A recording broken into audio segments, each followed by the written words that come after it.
let's move then to today, where the news media, I'd like to spend a few minutes on this, is undergoing drastic change. I mean, because there are many opportunities for independent journalists, to write what they think, following what we were just discussing.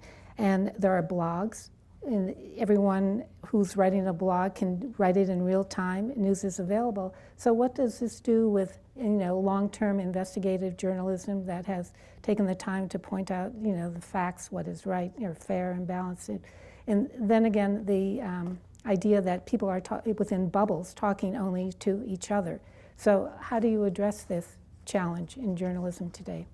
Yeah, so that's a very complicated, kind of multifaceted issue. I mean, one issue is the siloing of the media and the audience, right? So, and this is not an original thought, that back when you and I were growing up, everybody watched one or three networks and was getting the same news at the same time. And now we segment ourselves and we select ourselves. And, the president gets his news from one particular outlet and, goes immediately into his Twitter account. But so that's one issue.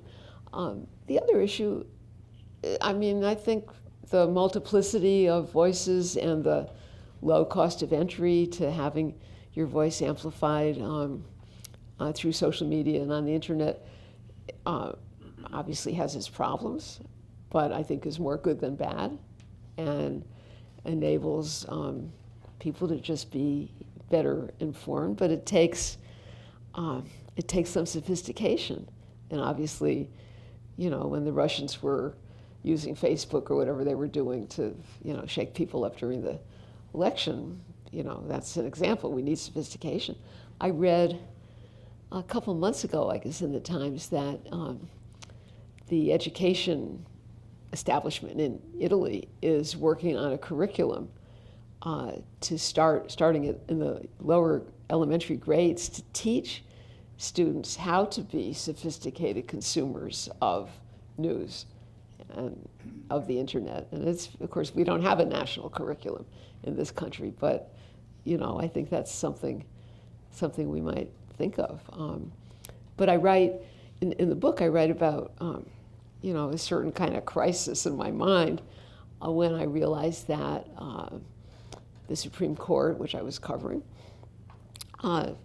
put up a pretty decent website on which people can read the briefs, people can get the transcript of the arguments, people can get the opinions within minutes of the opinions being issued. And I thought to myself, what's my role?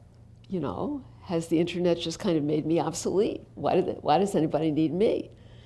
And then I, kind of working that through over a period of time, I realized that what they needed me for was the context. Where did the case come from? What does this decision mean? What's the next chapter? How does it fit in with this, that, and the other thing that has happened in the past or is going to happen in the future? And that actually made the job more rather than less challenging and interesting to me. So I think, that kind of real-time information is really important, but it's not the end of the story. It's not the whole story. There's still, maybe greater need than ever for smart contextual journalism.